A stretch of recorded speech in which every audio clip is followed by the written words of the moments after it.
Lo punya akun Twitter nggak? Gue punya. Jadi kemarin gue ngeliat tweetnya Pak Jokowi, Presiden Indonesia. Tweetnya ini agak lumayan teknis ya sebetulnya. Gue bacain sebentar ya. Pekerjaan normalisasi Kali Ciliwung di Jakarta yang berhenti cukup lama, kini dilanjutkan kembali. Tinggal 17 kilometer lagi. Saya menargetkan proyek normalisasi Kali Ciliwung selesai pada akhir tahun 2024. Normalisasi juga akan dilaksanakan di 12 sungai lainnya di Jakarta. Titik yang sudah dibebaskan, maksudnya sepadan kali yang sudah dibebaskan itu seperti di Rawajati bisa dimulai konstruksinya. Begitu juga di kawasan Pegadegan yang pembayaran dan pembebasan lahannya dimulai besok. Pekerjaan ini penting untuk mengurangi banjir di wilayah DKI Jakarta. Ada beberapa kunci yang gue lihat. Kata kunci pertama adalah pekerjaan normalisasi Ciliwung di Jakarta yang berhenti cukup lama. Kata berhenti cukup lama ini sepertinya sebuah kata kunci yang disampaikan Presiden kepada publik. Pertanyaannya kenapa ya kok berhenti cukup lama? Kenapa tidak dijalankan sejak periode lalu misalnya? Jadi gue ingin jelasin begini. Ketika Pak Jokowi jadi gubernur DKI Jakarta dan Pak Ahok sebagai wakilnya, memang sudah dibuat semacam blueprint untuk penanganan banjir Jakarta. Dari atau katakanlah wilayah-wilayah di atas Jakarta seperti Bogor, Ciawi, itu harus dibangun bendungan untuk menahan air agar air ini yang di wilayah sana tidak melungsur langsung ke Jakarta menyebabkan banjir kiriman. Kan kita udah sering dengar dulu, ada banjir kiriman. Di Jakarta terang benderang, nggak ada hujan, tiba-tiba di beberapa wilayah kerendam banjir. Karena di Bogor, di Ciawi hujan deras dan kalinya nggak nampung sehingga kemudian meluber sampai di Jakarta.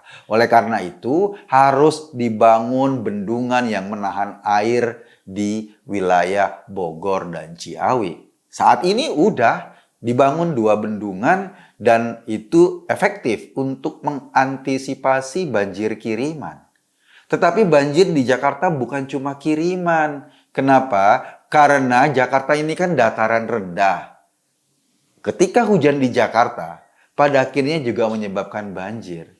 Satu-satunya cara agar banjir berkurang secara signifikan adalah ngeberesin kali-kali Jakarta. Kali Ciliwung misalnya, atau beberapa ruas kali yang memang ada melintasi kota besar di Jakarta.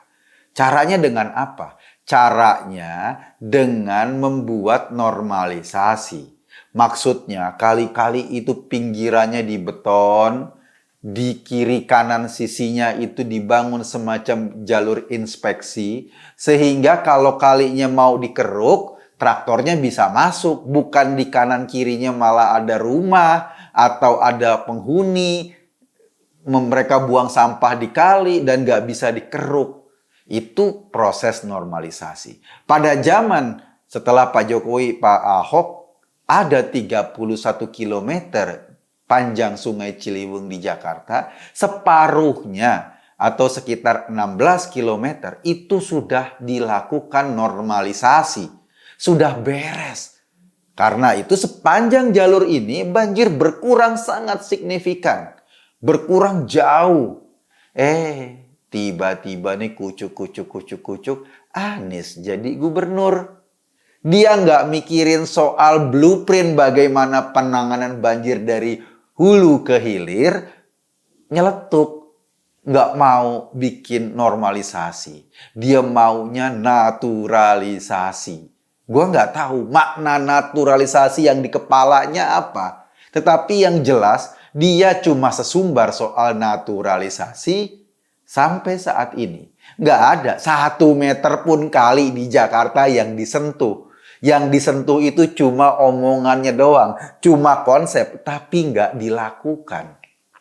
Karena itu mungkin Pak Jokowi bilang kali di Jakarta yang proyeknya berhenti cukup lama. Kenapa berhenti cukup lama? Karena debat antara naturalisasi dan normalisasi gara-gara Anies. Dia emang lebih suka berdebat di atas kertas, konsep-konsep, tapi kalau kerja berantakan. Waktu zaman Pak Ahok, kali-kali itu dikeruk pakai pakai traktor, lumpurnya yang dalam itu kemudian dikeruk agar air sungai bagus. Waktu zamannya Pak Anies turun tangan sendiri, ngeruk kali pakai tangannya sendiri. Berlumpur emang, kelihatan capek. Tetapi kalau dibanding ngeruk kali sama traktor dan ngeruk kali dengan tangan kosong, kok kelihatannya cetek banget cara mikirnya.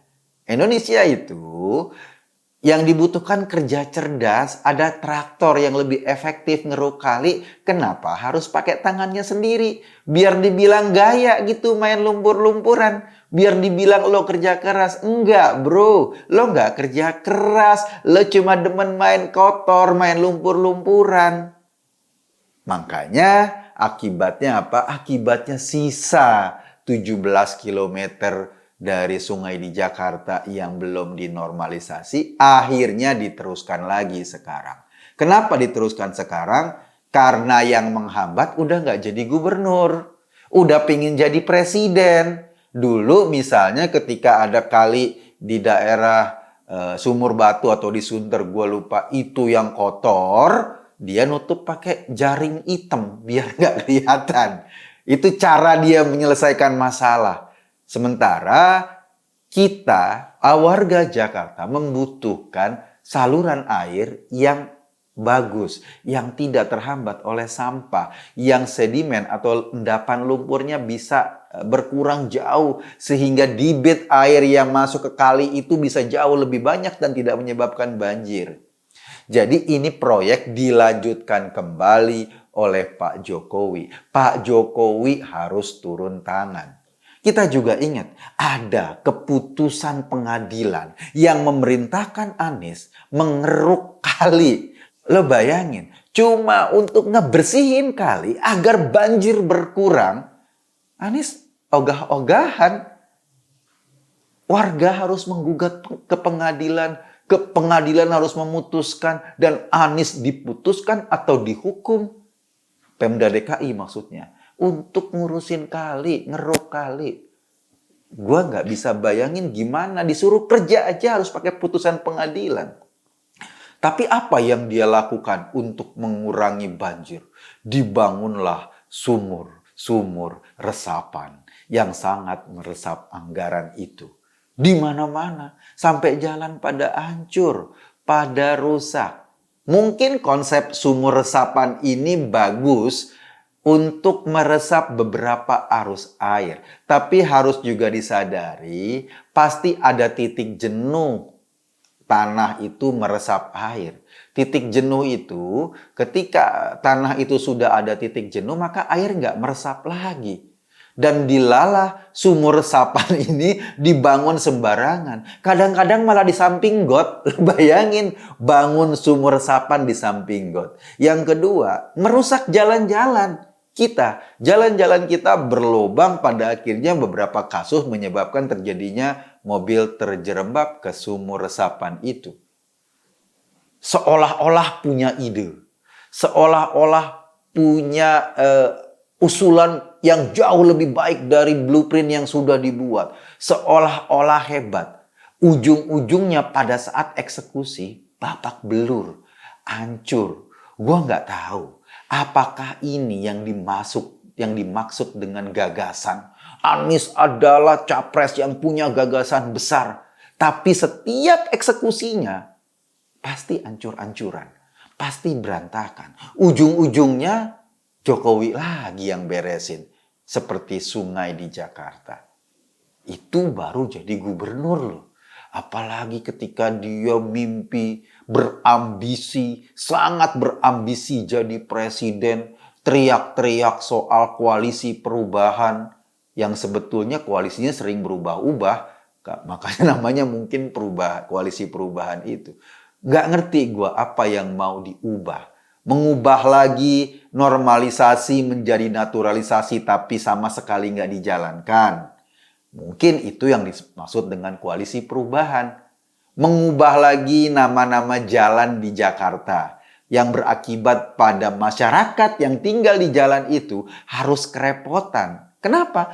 Karena nama jalannya berubah kan harus ganti KTP, ganti surat-surat penting, surat kendaraan. Misalnya ada perusahaan di situ harus ganti alamat. Berapa biaya yang dikeluarkan? Atau mengubah rumah sakit jadi rumah sehat. Itu yang disebut dengan gagasan. Gua nggak ngerti. Tapi gagasan besarnya nothing menurut gua. Nggak ada. Dia bilang soal keadilan sosial. Problem Indonesia adalah soal keadilan sosial. Bro, lo lihat Jakarta, bro. Ketika lo jadi gubernur, kemiskinan malah meningkat. Ketika lo jadi gubernur, ekonomi malah menurun. Itu yang lo bilang soal keadilan sosial. Memiskinkan yang lain. Yang belum miskin harus cepet-cepet dimiskinkan. Biar adil gitu. Ya nggak gitu juga konsepnya. Diningkatin. Orang miskin tuh dibuat lebih sejahtera. Bukan orang yang sudah setengah sejahtera dimiskinkan agar adil. Semua jadi miskin. Rusak bangsa ini kalau kayak gitu. Jadi untung deh dia menjabat di Jakarta cuma 5 tahun. Setelah itu ada Pak Heru yang lebih ngerti tentang Jakarta, bagaimana menangani kondisi Jakarta. Coba lo datang ke Jakarta yang di luar kota ya. Lo lihat di pinggir-pinggir jalan, ada jalur sepeda. Gua tinggal di Jakarta, sungguh dari mulai jalur itu dibuat sampai sekarang, gue nggak ngelihat orang main sepeda di situ. Gue gak lihat orang yang kerja bolak-balik pakai sepeda di situ. Yang ada apa? Dibangunnya jalur sepeda, kemudian dikasih pembatas yang ada mengurangi lebarnya jalan. Pengurangan lebar jalan secara signifikan itu membuat terjadinya kemacetan. Makanya Jakarta tambah lama tambah macet. Padahal untuk membangun jalur sepeda, nggak sedikit duit kita yang dibuang. Tapi apa yang sekarang dimanfaatkan oleh jalur sepeda itu? Nggak jelas. Malah di mana-mana jadi tempat parkir mobil. Mobil parkir di pinggir jalan memanfaatkan cat hijau di pinggir jalan yang digunakan oleh jalur sepeda. Tambah macet. Macetnya makin parah, Mas Bro. Itu yang disebut konsep. Itu yang disebut gagasan. Kalau gue lihat sih, itu cuma omong besar. Tetapi gagal dalam aplikasi. Kasusnya apa? Ya contohnya Pak Jokowi tadi, dia harus turun tangan lagi mengurus banjir di Jakarta yang selama 5 tahun nggak diurus sama sekali oleh Anies Baswedan. Gue Eka Guntadi hanya mengajak Anda berpikir, kesimpulannya ya terserah Anda. Terima kasih.